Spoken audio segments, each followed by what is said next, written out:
Sor Chalandon a dit « ça y est, c'est l'heure ». Bienvenue à toutes et à tous pour cette rencontre intitulée « Comment la littérature nous transforme ». Vous transforme, Ève Guéra, Falmarès et Sor Chalandon. Bienvenue à tous les trois. Alors, comment cette littérature vous transforme comme lectrice et comme lecteur, comme romancière poétesse, comme poète et romancier, et peut-être comment elle transforme vos lectrices et vos lecteurs. Je vais vous présenter rapidement.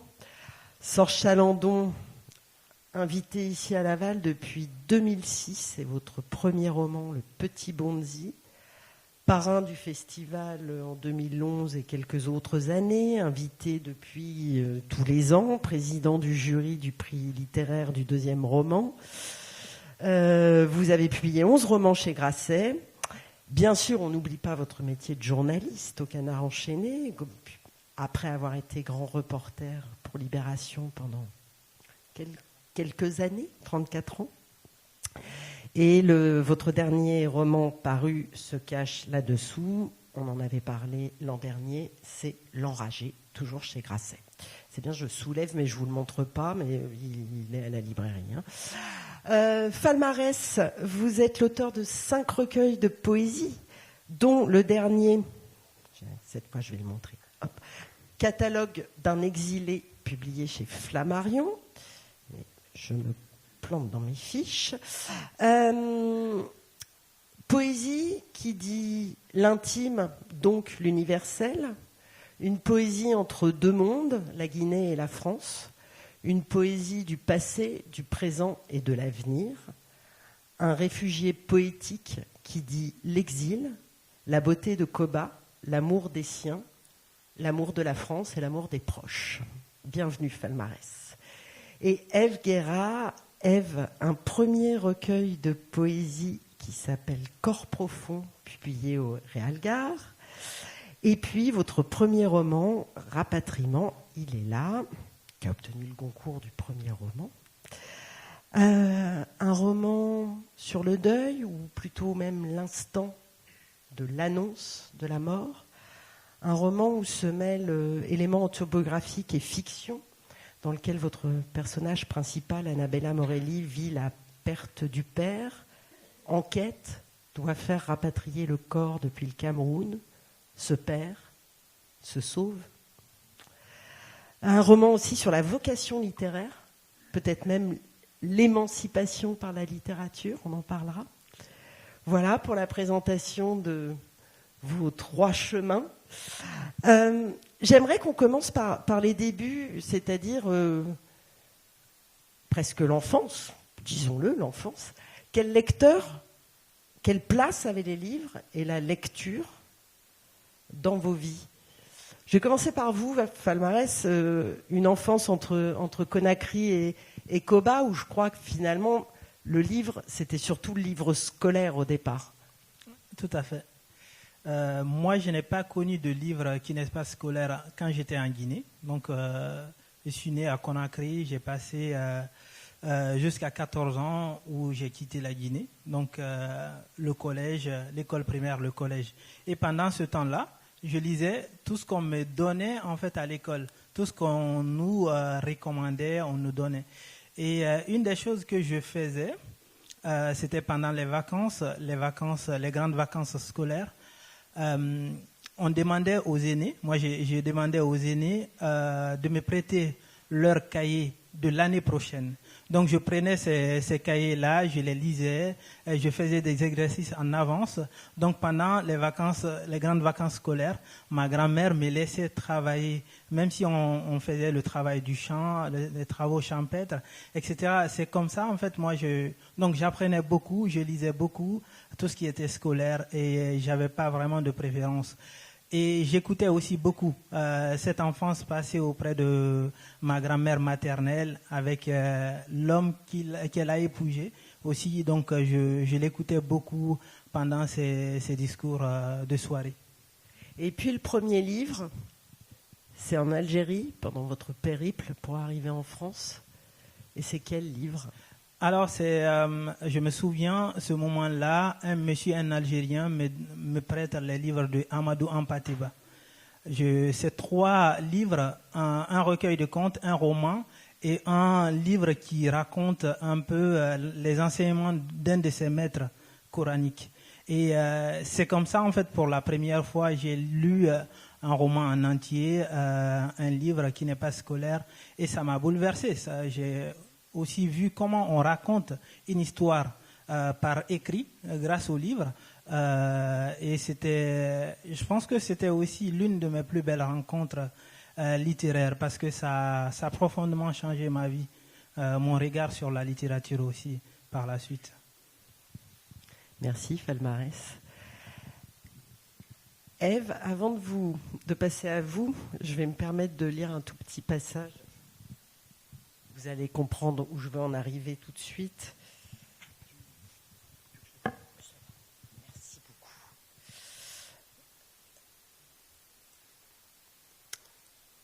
Nous sommes entrés dans une librairie tenue par une vieille dame qui portait une croix en bois, sans doute une sœur. Il a acheté des livres sur l'adolescence et m'a demandé de choisir un cadeau.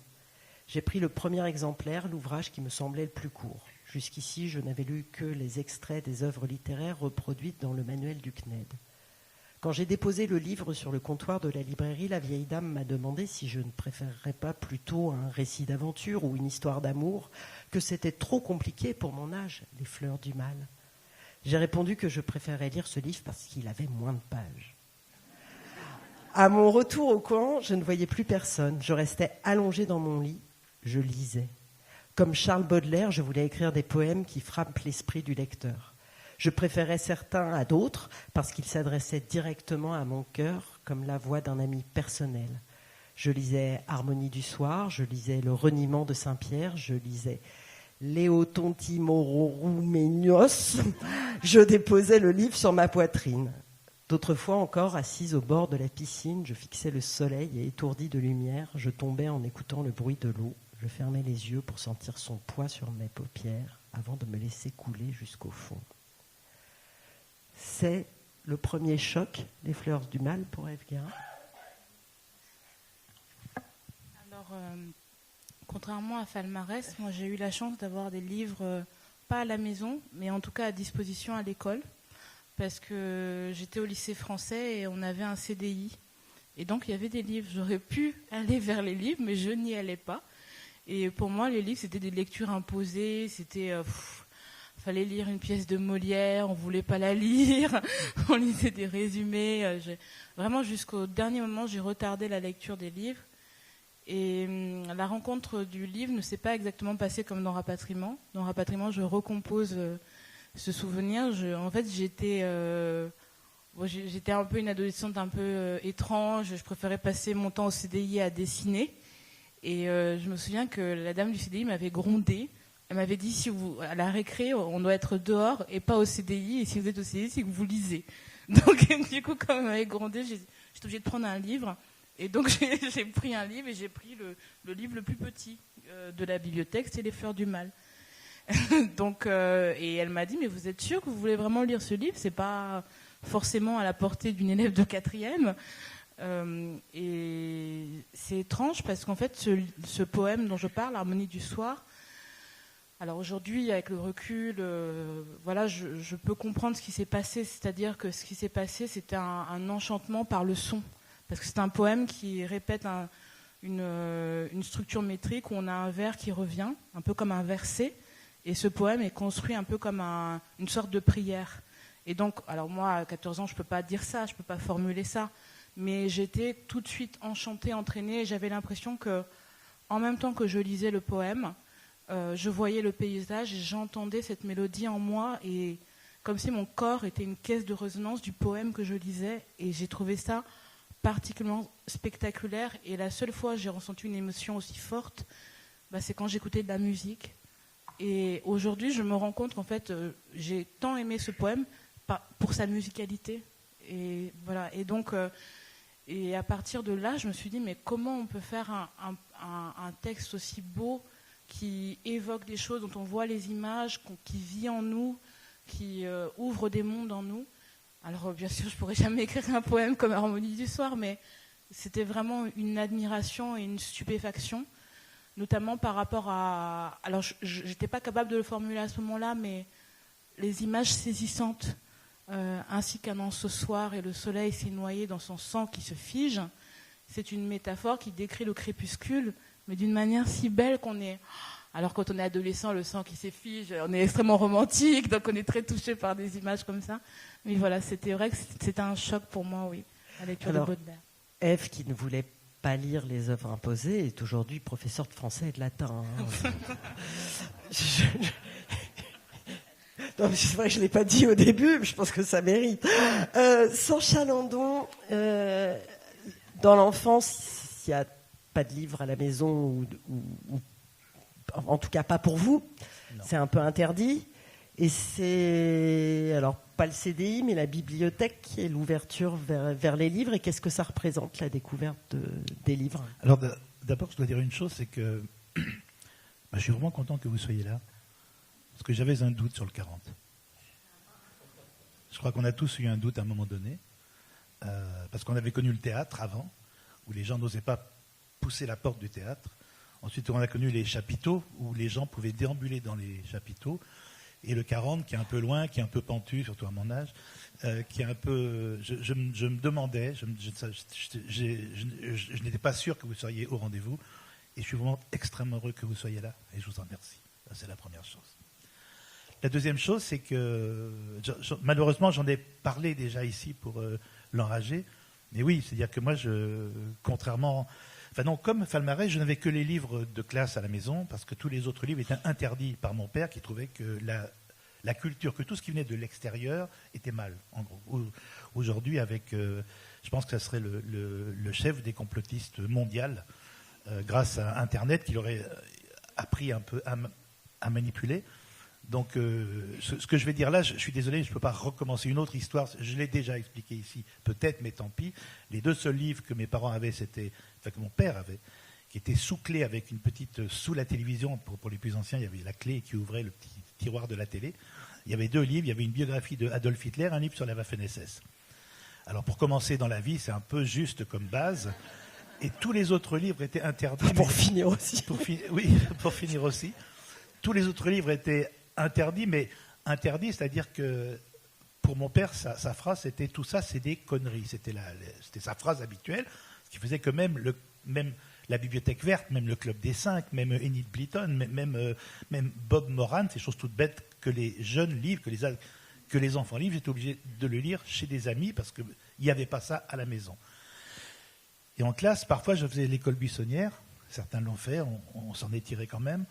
Et à Lyon, à l'époque, je ne sais pas s'il y a des Lyonnais ici, mais à Lyon, à l'époque, il y avait des choses qui étaient encore gratuites. Il y a des musées qui étaient gratuits. École buissonnière, c'est formidable. Vous êtes sûr de ne pas tomber sur votre père dans un musée, surtout à Lyon. Et la bibliothèque Saint-Jean à Lyon était ouverte aussi. Et c'est formidable parce qu'il y avait une petite dame qui était là, dans mon souvenir, elle était assez âgée, elle devait avoir une trentaine d'années. Et j'étais enfant. Et elle voyait ce petit gamin qui était dans les allées de la bibliothèque et qui prenait des livres et qui demandait des livres à des heures indues. Elle savait que je n'étais pas là et que j'étais probablement en train de faire l'école buissonnière. Et un jour, en plein été, donc elle m'a vu, j'étais en short, en chemisette, et elle a vu mes bleus sur les jambes, bleus sur les bras, et elle a compris. Elle s'est dit, c'est un enfant battu, ce que j'étais effectivement. Et elle m'a mis un livre entre les mains qui était L'Enfant de Jules Vallès. Et moi, je ne connais pas Jules Vallès, je ne connaissais pas la Commune de Paris, je ne connais rien, mais j'ai 12 ans. Le mot enfant, déjà, c'est moi, l'enfant. Et puis, il y a un petit jeu. Je peux avoir juste, parce que pour ceux qui ne s'en souviennent pas, je l'ai mis en exergue du livre. Voilà. Jules Vallès, en exergue de son livre, écrit quelque chose qui me bouleverse. Donc d'abord, elle me laisse le livre, il faut que je l'emmène à la maison, il faut que je le cache. Donc je vais le cacher, je suis dans le bus, je me souviens encore, j'avais 12 ans, c'était le 31B, le bus. J'ouvre le livre, L'Enfant, Jules Vallès, je ne sais pas ce que c'est, mais qu'est-ce que je lis ?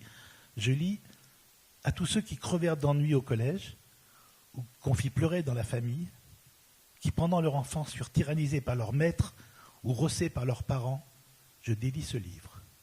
Merde. Et donc moi, le petit Sorge de 12 ans, je sais qu'il y a un petit Jules que je ne connais pas. Je sais pas qui c'est, mais qui me dédie son livre.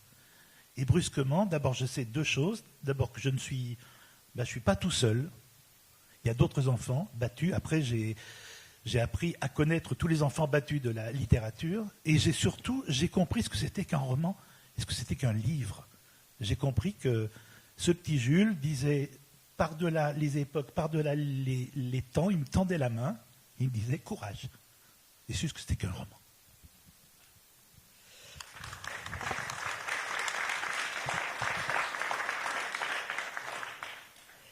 Les bibliothèques Falmarès, c'est aussi des lieux qui ont été importants quand vous êtes arrivé en France. C'est des lieux où vous avez à la fois beaucoup lu. Oui, c'est des lieux de refuge aussi. D'ailleurs, je le mentionne dans le catalogue d'un exilé, à l'exergue d'un poème. Je dis que les librairies et les bibliothèques sont les lieux où vivent nos secondes âmes. Pour revenir un peu à la première question qui nous a été posée, souvent quand je passe dans les écoles, parce que voilà, on fait souvent des ateliers ou des discussions comme celle-là avec des scolaires, je les rappelle souvent qu'ils ont beaucoup de chance, parce que moi je n'ai pas connu ça en Guinée. Je ne suis jamais rentré dans une bibliothèque, dans une librairie en Guinée. Je n'ai pas connu d'établissement scolaire où il y avait un CDI. Et partout où je suis passé en France, même souvent les petites communes, il y a tout le temps des bibliothèques. Partout où moi je suis passé, des bibliothèques, des librairies. J'ai dit, vous avez beaucoup de chance d'habiter dans un environnement qui vous offre tout ça. Profitez de ces moments-là, de ces temps-là, apprenez maximum. Parce que peut-être on ne vous demande pas grand-chose, bon, entre parenthèses. Et voilà, c'est ça. Et moi, quand je suis arrivé en France, je suis arrivé directement à Nantes. Et à mon arrivée à Nantes, j'ai dormi 3 nuits dehors. Et ensuite, j'ai eu la chance d'être pris par une association. Une association qui m'a pris en charge, m'a envoyé dans une famille d'accueil. Et ensuite, revenir à Nantes. Et pendant tout ce temps-là, je passais mon temps dans les médiathèques à lire, à écrire. C'est comme ça que j'ai découvert la littérature d'une manière générale. Et c'est comme ça que je me suis passionné en plus pour la poésie. Voilà, je lisais pas que la poésie, je lisais un peu de tout, des romans, des biographies et aussi du théâtre, etc. Et donc, les bibliothèques ont été les lieux, mes premiers lieux de rendez-vous. C'est d'ailleurs les lieux où je me suis fait pour la première fois des amis, comme un poète nantais qui s'appelle Michel Lostis, qui a préfacé mon premier recueil de poèmes. Et puisque le sujet, c'est comment la littérature transforme, qu'est-ce que ces lectures vous ont fait intérieurement, émotionnellement, intellectuellement? Alors, quand je suis arrivé en Europe, j'ai passé 2 mois en Italie. Et en Italie, c'est là où j'ai commencé à écrire. Pourquoi? Parce que j'ai ressenti le désir de la lecture. Et parce que j'étais traumatisé par tout ce qui s'est passé. D'abord dans ma famille, ensuite le voyage, l'exil, le périple que j'ai vécu. Tout ça m'a traumatisé. Et j'ai commencé à écrire pour me lire et je me disais ça m'aidait à m'endormir. Et à mon arrivée en France, j'ai commencé à fréquenter directement les bibliothèques.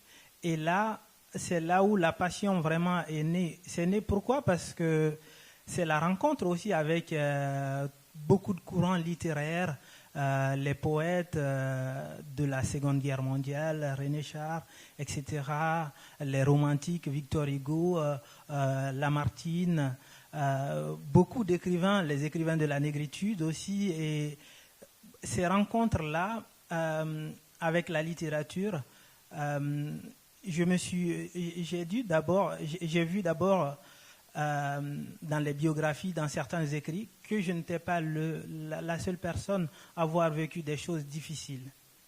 Et d'autres même, malgré leurs difficultés, ont réussi à dépasser ces difficultés-là. Ils ont fait de belles choses après.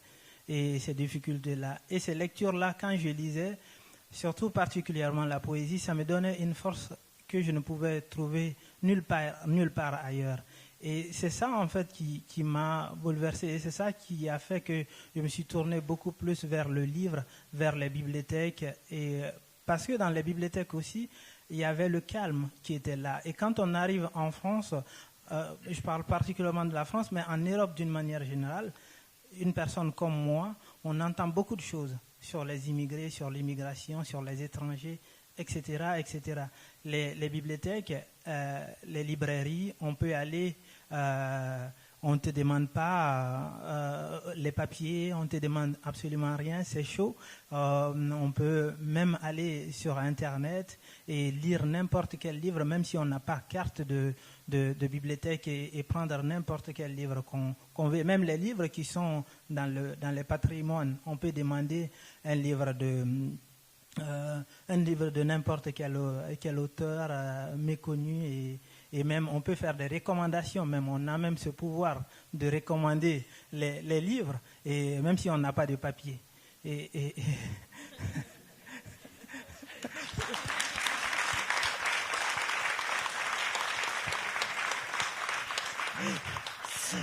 Je crois d'ailleurs que vous fréquentez énormément les librairies et que vous achetez des livres tous les mois, à tel point qu'il y a des livres partout chez vous et que vous dormez dans les livres. Et là, je vais faire un petit saut vers Ève. Ève, je crois que vous avez dormi avec certains de vos livres à une époque. Le livre Doudou. Oui, alors... J'agace un peu certains collègues enseignants parce que je surligne mes livres. Je les surligne au stylo, j'annote. Pour moi, le livre, c'est un outil de travail. C'est pas un objet de décoration. Donc, mes livres, ils sont parfois pas très beaux, ils sont parfois saccagés, mais c'est pas grave. Pour moi, un livre, ce sont des clés d'interprétation du monde et c'est une façon de devancer l'expérience du monde. Et je ne dis pas ça pour ressortir des phrases scolaires et tout, mais vraiment, je le pense sincèrement. Énormément de... Par exemple, je me souviens quand j'ai eu la mort de mon père, je me suis tout de suite tournée vers des livres pour être consolée. Et je me souviens que j'avais écrit à mon professeur de littérature de l'époque, et il m'a dit, mais lisez Sénèque et les consolations à Marcia. Et ça vous aidera. Et ça a toujours été pour moi un secours, la lecture, la littérature. Alors, surtout parce qu'en fait, je crois que ce que j'aime, c'est la beauté, réellement. J'aime quand une phrase est belle. Je suis capable de m'extasier. Je me souviens, mais même encore récemment, j'étais dans la salle des professeurs, je lisais un passage. Et il était super beau. Et là, je cours dans l'autre salle, la salle de travail. Je vais voir un collègue qui dit « Oh, il faut que je te lise un passage, il est trop, trop beau. » Donc, non, j'aime réellement la beauté. J'aime réellement... tout ce qui est beau me transporte et m'anime. Et je crois que je ne pourrai jamais arrêter de lire ou même d'aller au cinéma ou même d'aller au musée. Et je pense qu'en fait, c'est ce qui nous permet de nous extraire de notre condition. Qui est parfois une condition très simple, très contingente. Moi, j'étais très touchée par ce que disaient Sorge et Falmarès, c'est-à-dire que quand on écoute ce qu'ils disent, ils ont eu des parcours qui sont très difficiles et à un moment donné, le livre a été un moyen d'échapper à leur vie et à leurs conditions. Et ça, je trouve ça très beau. Oui. Avant qu'on parle de ce qui vous a amené à écrire, et puis la façon dont l'écriture vous transforme peut-être aussi... Sorge, j'aimerais bien. Il y a un autre auteur dont j'aimerais qu'on parle, qui me semble que vous avez beaucoup lu et qui occupe une part importante dans votre bibliothèque, et savoir ce qui vous apporte, c'est Simenon. Je crois que vous êtes un grand fan de Simenon. Ouais, j'aime beaucoup. Voilà. Voilà. Il m'avait prévenu qu'il ne répondrait pas à mes questions. Non, mais non, parce que il y a des gens qui le considèrent comme un auteur plutôt mineur, parce qu'on a en tête. Le commissaire Maigret, pardon. Et il y a toute une littérature dure, comme on appelle littérature dure, de Georges Simenon. Et j'aime beaucoup cet auteur parce que il est dans l'économie des mots, dans l'économie des histoires aussi. Il y a l'un de ses romans qui s'appelle Le bourgmestre de Furnes. Et en fait, c'est la mairie de Furnes, donc avec la petite lumière du bourgmestre qui reste allumée. Puis les gens qui sont en face, dans un café, qui se demandent qu'est-ce qu'il fait le soir. C'est ténu comme début de roman. Et c'est magique. C'est-à-dire que Simenon fait des grands romans avec des petites choses. Simenon, alors il a un petit côté journaliste, alors dans le bon sens du terme. C'est-à-dire qu'il observe. C'est-à-dire que Simenon, quand je lis Simenon, je suis aussi émerveillé d'abord je suis avec lui. Simenon ne me demande pas à réfléchir, il me montre. Simenon m'emmène. C'est extrêmement rare. Il y a plein. C'était, excusez-moi brièvement, mais c'est des cours de journalisme que je donnais notamment à Lille. Je leur disais, n'écrivez pas qu'une dame a l'air fatiguée, décrivez-la moi. Ne nommez pas, elle a l'air fatiguée. Montrez-la moi lorsqu'elle marche, lorsqu'elle s'arrête, lorsqu'elle met sa main sur le mur, lorsqu'elle reparle.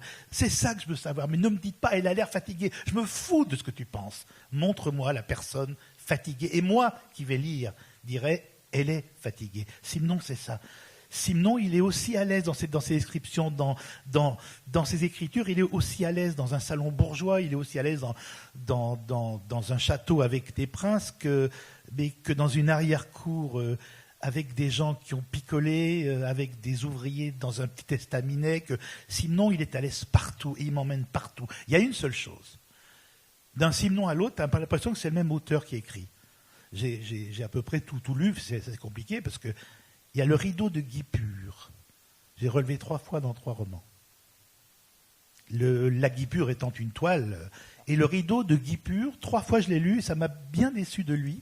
Parce qu'il a utilisé 3 fois le mot Guy Pur dans ses romans. Je plaisante. Mais ce que je veux dire, c'est que chaque fois que je rentre dans Simenon, dans l'écriture, d'abord je suis âgé, donc j'adore les fiacres, j'adore les pavés mouillés, j'adore. Et l'idée que Simenon écrit sur Furnes, sur la Belgique pluvieuse alors qu'il est aux États-Unis sous le soleil, déjà je trouve qu'il a une imagination, et c'est merveilleux parce que Simenon a l'imagination par rapport à la Belgique que d'autres, je pense à un grand écrivain irlandais qui était plus du tout en Irlande, et il écrivait sur l'Irlande avec des vieilles images.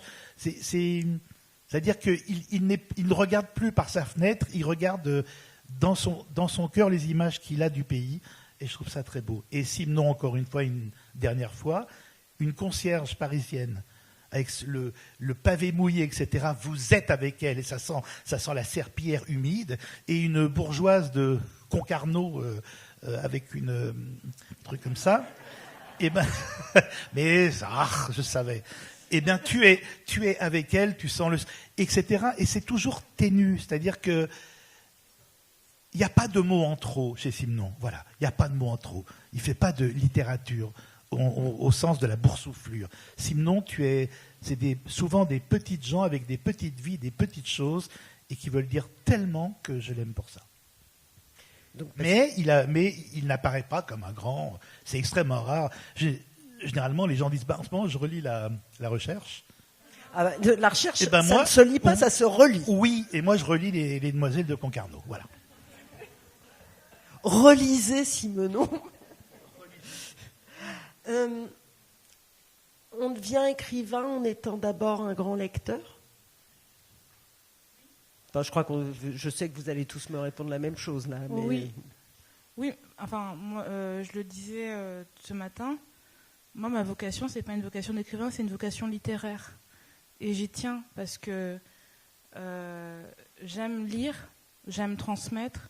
Et j'aime écrire. Et si je ne peux pas écrire, je serai toujours heureuse d'être en classe et de faire cours et de partager une page d'un auteur. Et si je ne peux pas être en classe, je serai toujours heureuse de lire. C'est vraiment une vocation littéraire. C'est un tout, lire, écrire et transmettre. Et je crois qu'en fait, je n'aurais pas voulu écrire si je n'avais pas admiré des auteurs.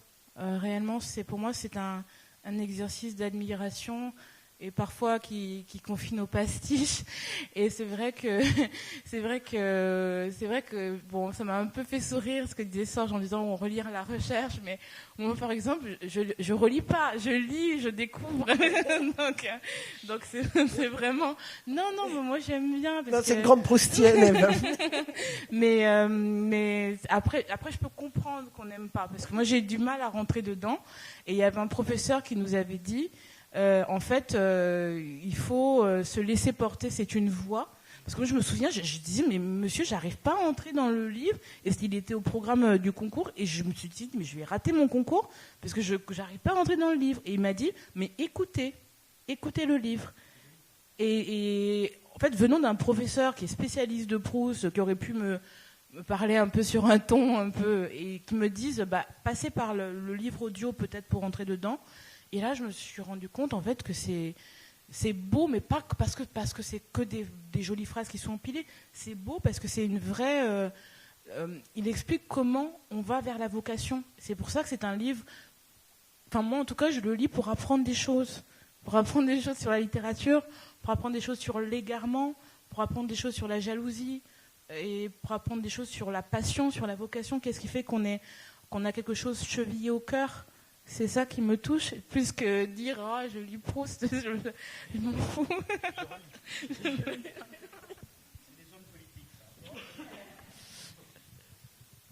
Lire pour aller vers la vocation. Oui, on devient écrivain aussi parce qu'on se pose des questions aussi.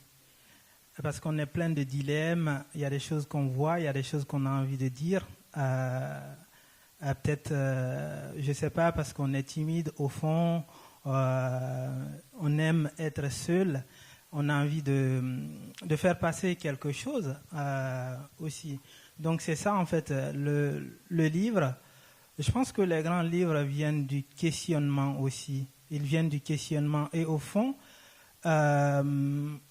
est-ce on peut lire certains grands livres et puis à la fin on se demande, mais ça parle de quoi ce livre exactement? Ça parle de quoi? Mais ça parle de tout et rien parfois, certains livres. Ça parle de tellement de choses et c'est ça aussi qui nous pousse, c'est le fait de se questionner, le fait souvent d'imaginer parfois certaines choses qui nous poussent à écrire, à devenir écrivain. Et l'imagination est beaucoup plus forte que la connaissance. Sorge, la vocation, elle était plutôt de devenir journaliste, et puis à quel moment et pourquoi? Non, rien du tout. Moi, j'ai pas de vocation. Pas de vocation. Non. Je le raconte dans le prochain, vous verrez. Voilà. C'est pas un teasing, ça? Non, un teaser, on dit, ou un teaser? Je sais pas. Bon, Du teasing. C'est un mot anglais, donc on s'en fout. Non, moi, donc, je suis désolé, parce que comme je suis venu souvent ici, je l'ai expliqué, donc je vais aller très très vite. J'étais extrêmement bègue étant enfant. Je pensais que l'oralité me serait interdite, et donc je me suis mis à écrire. Je me suis mis à écrire parce que c'est plus facile d'écrire je t'aime que de faire ça marche pas. Tandis que je t'aime écrit, ça marche très bien. Tu passes le papier, t'es parfait. Et comment tu t'appelles? Ah merde. Donc moi, ce que je voulais, c'était écrire, c'est-à-dire d'abord, si je suis devenu journaliste, c'est pas pour écrire. Il se trouve que moi, je suis journaliste, c'est-à-dire j'étais reporter, c'est important. Je suis pas un informé de France. Je dis du mal, France Info, merde. Non, je dis pas du mal. Je suis pas un informé qui s'assied et qui veut dire alors je pense que Poutine, non, je pense rien du tout. Moi, j'ai à peu près les mêmes informations que tout le monde. Donc moi, ce que j'étais, c'était reporter, c'est-à-dire j'étais sur le terrain. Moi, ce que je pouvais écrire, c'est ce que j'avais vu, ce que j'avais entendu, ce que j'avais compris parfois, mais en tout cas, j'ai jamais été un donneur de leçons, j'ai jamais été un éditorialiste, jamais été un columniste, comme disaient les Britanniques, j'ai jamais été tout ça. Et donc moi, ce que je voulais, c'était pas écrire. Moi, ce que je voulais, c'était rendre compte des choses que je voyais. Or, comme la radio, un peu compliquée, donc il y avait la presse écrite, on a créé Libération, parce qu'à l'époque, le jeune n'avait pas été inventé, comme vous le savez, les filles étaient habillées comme leur mère, les fils comme leur père. Heureusement, il y a eu les yéyés à un moment, mais je peux dire que nous étions dans un monde où il n'y avait rien. Donc on crée un journal, et là je m'aperçois que l'actualité, j'aime bien rendre compte de l'actualité, j'aime bien écrire l'actualité. Parce que j'ai les mots, parce que ça va, parce que je...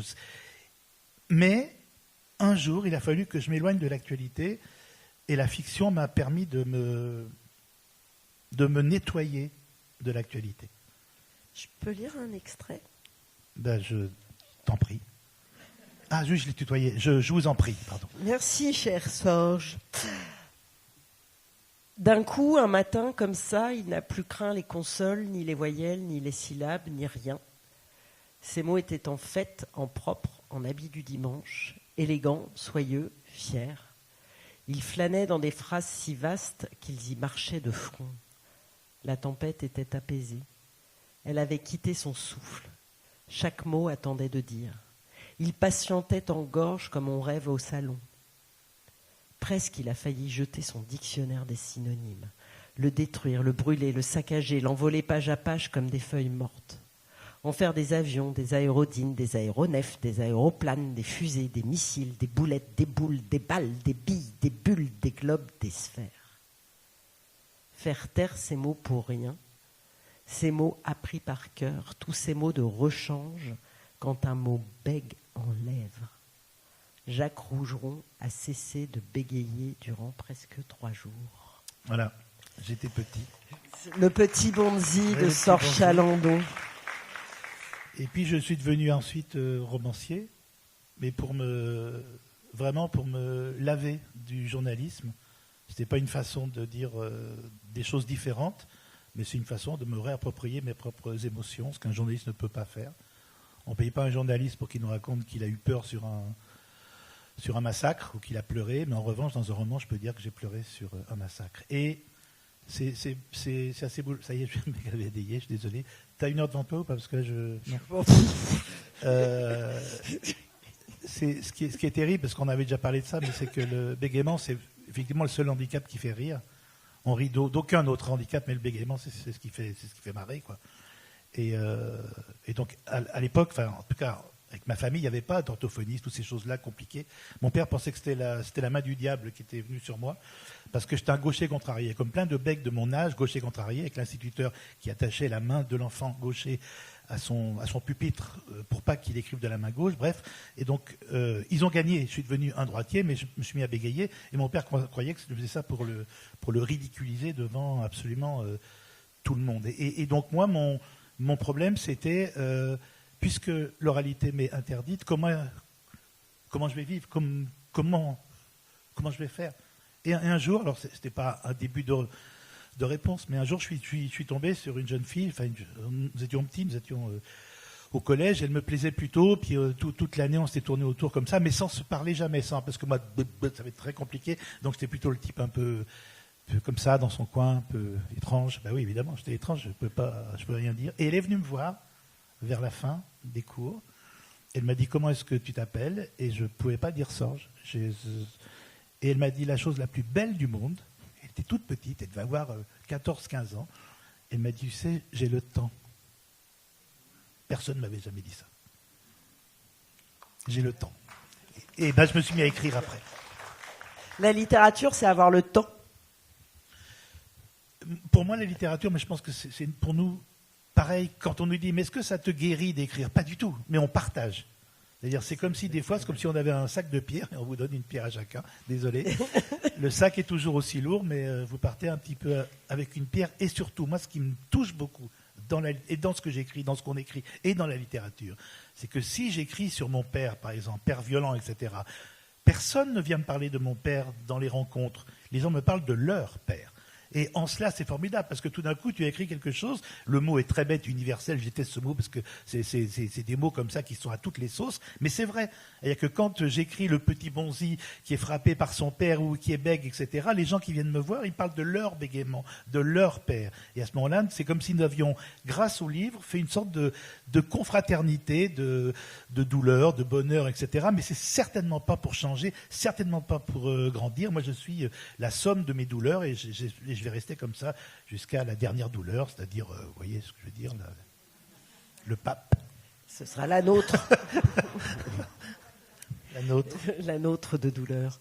Falmarès, vous l'avez dit, en Italie, c'est pour combler les insomnies et chasser la douleur. Et comme vous n'avez rien d'autre, vous n'avez rien à lire, donc vous écrivez pour vous lire vous-même. Je trouve ça déjà magnifique. Et après, une fois que vous arrivez en France, le temps de se poser, quand vous trouvez un établissement scolaire, etc. Et vous commencez à fréquenter le CDI, les médiathèques. À quel moment vous vous dites, parce qu'aujourd'hui, dans plusieurs interviews, vous avez dit que ce que vous écriviez en Italie était médiocre. Je demande à voir, mais c'est votre avis sur votre travail. Mais à quel moment vous êtes mis à écrire une fois arrivé en France? Et pourquoi la poésie? C'est une bonne question. Pourquoi la poésie? D'abord, dans ma situation, en fait, que j'ai dit en quelques mots, je pense que vous l'avez compris, à mon arrivée en France, dans une situation, j'étais mineur, le temps de s'insérer, de trouver tout, une famille d'accueil, un foyer. Oui. Pour ceux qui ne savent pas, ça serait bien quand même brièvement, mais que tu racontes comme tu as souffert dans la traversée. Parce que plein de gens ici ne le savent pas, et c'est constitutif de ce que tu es, la traversée, la barque, toutes ces choses-là. Oui, merci Charles. Oui.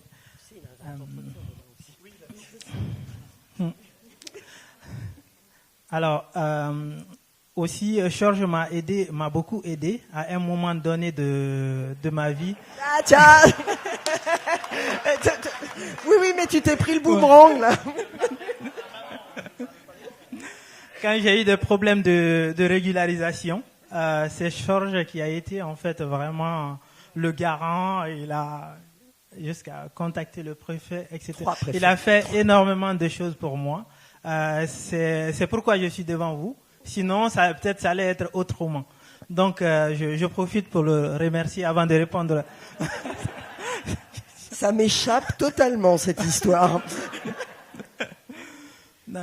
Alors, j'ai quitté la Guinée en fait pour des raisons familiales qui m'ont poussé à quitter mon pays. Et ensuite, je suis venu au Mali, le pays voisin. J'ai suivi des gens parce que je n'avais rien.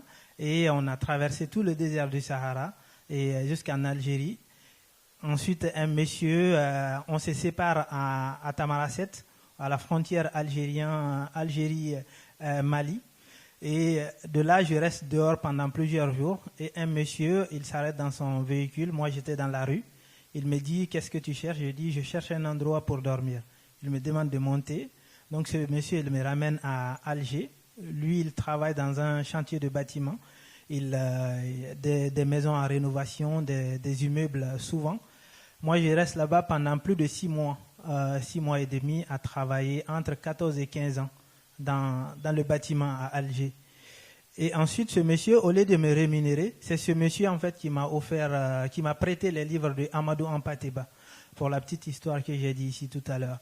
Et ce monsieur, au lieu de me rémunérer pendant 5 mois de travaux, il donne cet argent aux gens qui me font passer en Libye. Donc, je reste en Libye pendant 2 mois. On arrive dans les conditions terribles aussi, derrière les véhicules Toyota, les uns couchés les uns sur les autres, comme dans des boîtes de sardines. Les sardines sont rangées. On ne voit rien. Moi, j'ai traversé toute la Libye. Je n'ai même pas vu à quoi ressemble la Libye pendant ces 2 mois-là, et pour vous dire. Et ensuite, pendant tout ce temps-là, j'étais malade, etc. Traverser la Méditerranée. C'était très violent, la Libye. Voilà, toutes les violences qu'on observe aussi au quotidien, c'est quotidien, et toutes les violences subies et observées aussi. Et donc, d'où le traumatisme plus tard. Donc, traverser la Méditerranée dans un Zodiac et jusqu'en Italie. Voilà un peu comment je suis arrivé en Italie. Merci. Ouais, merci, Charles. Bon, non, parce que c'est moi qui interviewe Falmarès demain, donc je vais le retirer pour demain. Oui, je sais, on est un peu infernaux tous les deux. Oui, effectivement, tout ça nourrit l'écriture. Oui, bien sûr, bien sûr. Donc, le choix de la poésie, c'est que quand je suis arrivé en France, comme beaucoup, là, je parle de moi, mais c'est aussi la situation de beaucoup de gens en France et dans d'autres pays en Europe et même d'ailleurs dans le monde qui subissent et qui sont dans ces situations-là. Et moi, quand je suis arrivé, j'étais aussi dans une situation incertaine, d'incertitude. Donc c'est cette situation d'incertitude qui m'a ramené à la poésie particulièrement, parce que J'avais pas en fait de famille, je dormais dehors, j'avais pas suffisamment à manger, on avait des rations pour manger et je me déplaçais 2 mois ici, 6 mois par là avant de commencer la scolarité. C'est vraiment cette situation d'incertitude et aussi tout ce qu'on entend. Est-ce qu'à tes 18 ans, tu vas rester en France? Qu'est-ce qui va se passer ensuite? Donc toutes ces questions-là, toutes ces incertitudes-là m'ont poussé à la poésie parce que avec la poésie, on peut écrire un poème en 20 minutes, un poème en 10 minutes, et 1 mois après, on écrit un autre poème, 2 mois après, on écrit un autre poème. Avec le roman, c'est différent. Avec d'autres genres littéraires, c'est différent parce que le roman, c'est quelque chose qui est bourgeois. Et il faut avoir suffisamment à manger pour construire.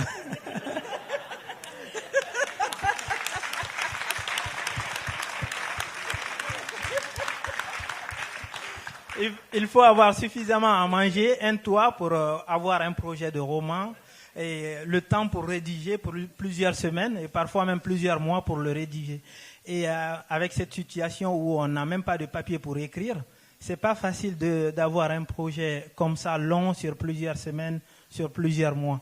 Donc d'où le choix, cette incertitude qui m'a ramené beaucoup plus à écrire des petits poèmes, dormir même dans la rue, ma tête posée sur les poèmes, jusqu'à ce que j'ai commencé ma scolarité et ensuite régularisé grâce à, encore une fois, à Charles.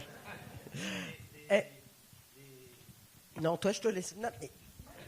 Non, ce qui est les prisonniers, les déportés, les otages ont écrit des petits poèmes pendant la déportation, la prison, etc. Et c'est une fois revenus qu'ils sont mis à écrire des livres, je veux dire. Mais c'est vrai que le poème, c'est une urgence qui... c'est vrai qu'on peut écrire un poème couché dans une rue. Un roman, c'est pas possible. Avant de repasser la parole à Ève, qu'on n'a pas entendu depuis un petit moment, j'ai lu un extrait du livre d'Ève au début, un extrait de Sorge, donc je me permets de lire un de vos poèmes. J'aime le poème. J'aime le poème, ma lampe dans la nuit noire, comme j'aime ma grand-mère au matin d'Afrique mienne. Un matin quand chante l'éloge d'un coq nu. J'aime la révolte du mot, ma promesse. Comme j'aime le désir d'écrire par un matin de voyage dans le monde entier des cultures, le monde entier des langues, de toutes les gorges profondes des lettres. Chalon, 14 mai 2021.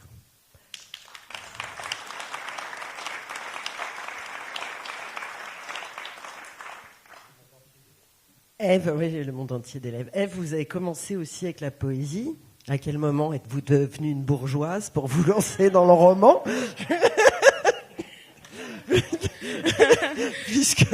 Non, mais moi je suis vraiment d'accord avec ce qu'il dit. Il faut vraiment avoir du temps et de la disponibilité pour écrire un roman. Et moi, les poèmes, moi j'étais pas scolaire. Alors c'est paradoxal quand on devient professeur, mais j'étais pas scolaire et j'écrivais des poèmes sur mes cahiers d'école au lieu de recopier le cours, voilà. Donc j'ai toujours écrit. Je me souviens qu'à la fac, au lieu de suivre le cours de littérature que j'étais censée suivre, j'écrivais des petits poèmes, je dessinais, enfin voilà.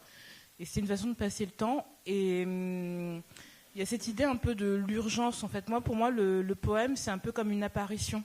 C'est une émotion forte qui va nous prendre.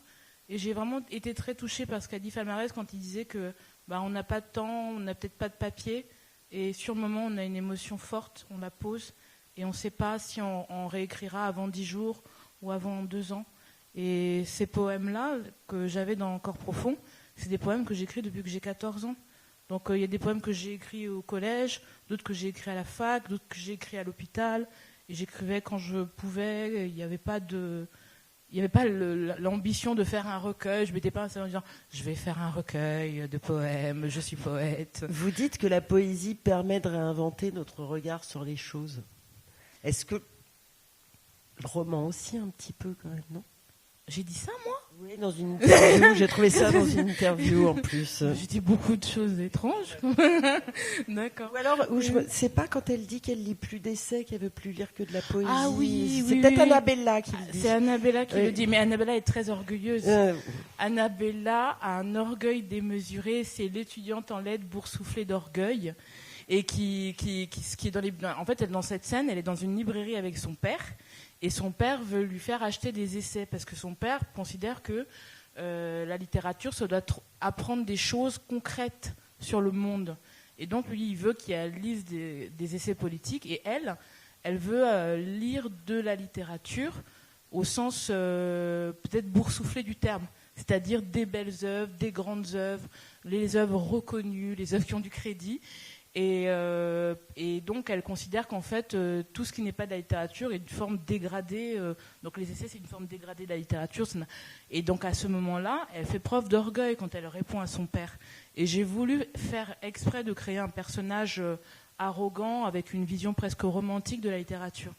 J'espère vraiment que je ne suis pas comme Annabella, parce que c'est vraiment une tête à claque. Mais je l'ai dit que la poésie permet de réinventer notre regard sur les choses. Bah moi, oui, j'aime mais bien. elle parle comme un professeur de littérature. Elle parle pas du tout. C'est pas son passé Moël. Mais moi, à titre personnel, ce que je pense, c'est que c'est vraiment, pour moi, la poésie, c'est un moment fort. C'est presque comme un alcool fort. C'est-à-dire qu'on peut pas tout le temps écrire des poèmes. C'est pour ça que j'ai eu une grande admiration pour les poètes, parce que c'est dans une intensité tout le temps continue. Et alors que dans le roman, bah, on peut être drôle, on peut raconter n'importe quoi, on peut insérer des pages d'essais, enfin, on s'en fout. Dans le roman, c'est vraiment tellement... Mais la poésie, il faut tout de suite être efficace, faut tout de suite dans la beauté, donc c'est vraiment un art exigeant pour moi. Alors, Falmarès, qui est en train d'écrire son premier roman, là, je pense qu'il est débloqué complètement.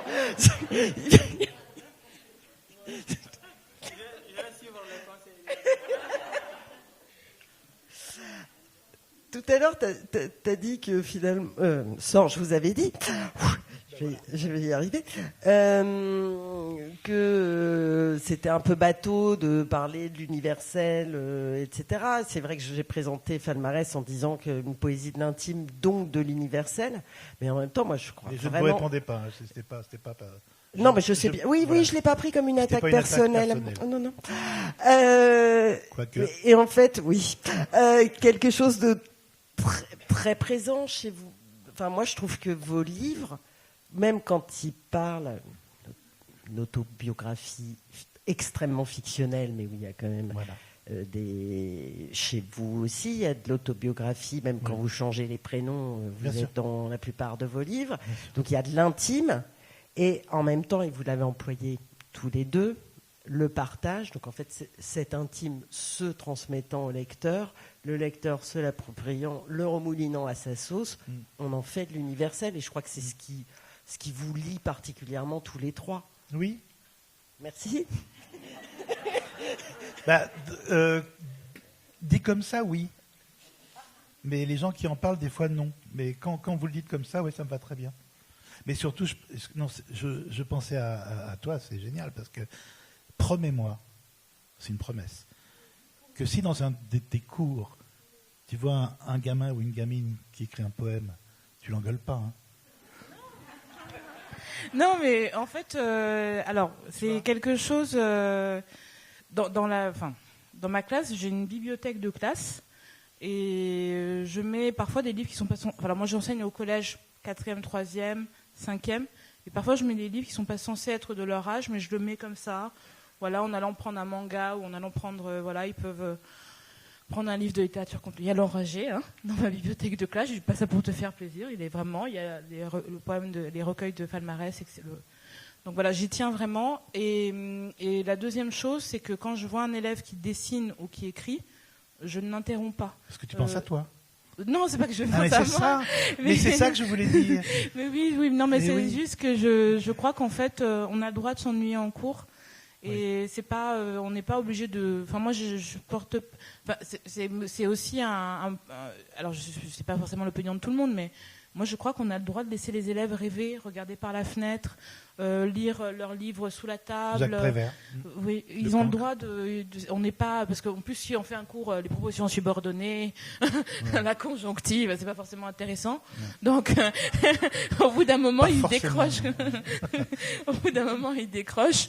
Donc, je peux comprendre. Et j'étais pas une très bonne élève, donc je suis pas très rigoureuse non plus comme professeur. Donc, voilà. Non, mais dans le universel, enfin moi, je me souviens pas. Je déteste les gens qui disent comme disait Sartre, mais sauf que je sais pas quoi dire.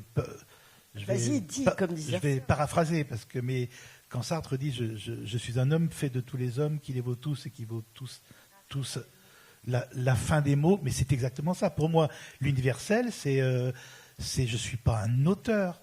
Je suis pas un journaliste, je suis un homme comme je pourrais être une femme et qui vous ressemble à toutes et à tous. Et ce que j'apporte, c'est simplement mes mots au genre humain. Et c'est ça qui me plaît. Mais le côté universel, parce qu'il y en a, et pas vous, pas toi, pas toi, qui s'empoulent avec ce mot-là. Mais si c'est le mot universel comme je fais partie de vous, et le fait d'écrire, et le fait de faire la littérature, le fait d'écrire des livres me rapproche de vous et non pas m'en éloigne. Et donc, dans ce que je fais, c'est universel parce que ma douleur est la vôtre, parce que ma colère est la vôtre, parce que ma haine, on la partage ensemble. Bien sûr, si c'est ça l'universalité, je suis absolument d'accord. C'est-à-dire être au cœur des autres.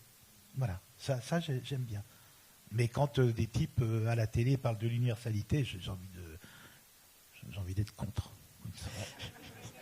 par principe. Alors, il nous reste 4 toutes petites minutes. Oui, 4. Oui, tu sais, je suis un peu... Je vais finir par une lettre qui est dans le livre d'Ève, qui, à mon avis, va finir de mettre tout le monde d'accord. Au cas où. À voir. Annabella a écrit à sa professeure d'université pour lui annoncer qu'elle avait jeté tous ses livres et qu'elle arrêtait ses études. Et la professeure lui répond : Très chère Annabella, j'ai lu votre mail hier. J'étais partagée entre tristesse et sidération. Je n'ai pas pris le temps de vous écrire tout de suite, dans la crainte de ne pas savoir trouver les mots, ceux justes, qui seraient un soutien. J'ai préféré vous répondre plus tard. Bien sûr, Annabella, que la littérature ne console de rien. Mais un être qui connaît un livre par cœur est invulnérable, comme le dit si bien George Steiner. Vous n'auriez pas dû jeter vos livres. La mort d'un père est toujours un ébranlement qui oserait vous demander d'avoir moins de chagrin, moins de colère. Mais est-ce une raison valable pour jeter tous ces livres, pour n'en avoir plus aucun près de soi ? Je quitte l'habit de professeur un instant et je vous parle en tant que femme, en tant qu'être humain, pour vous dire notre lot commun. Nous perdons inévitablement ceux que nous aimons, mais ce n'est pas pour autant que nous devons cesser de vivre. N'attendez pas de la littérature qu'elle vous aide bien plus qu'elle ne le fait déjà. La littérature ne donne les clés du monde que si l'on se rend capable de l'interpréter. Elle ne sauve que parce qu'elle réintègre l'individu dans le collectif et la transmission. Et il est là le salut par la littérature.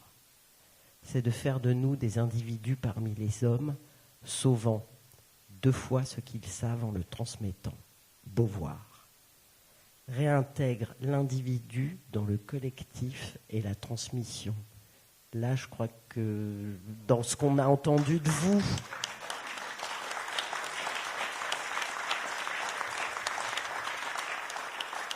Dans ce qu'on a entendu de vous 3, il y a vraiment cette idée de aussi que ça, voilà, on passe le relais une fois que c'est sur le papier. Eh ben, 59. Merci. Vous pouvez les retrouver tous les trois en dédicace à l'espace librairie au premier étage et Falmarès demain pour sa grande rencontre en tête-à-tête de 14 à 15 heures que j'aurai le plaisir d'animer, où il est invité dans le cadre de la saison guinéenne organisée par la ville de Laval. Et ce sera dans cette salle. Merci à tous les trois.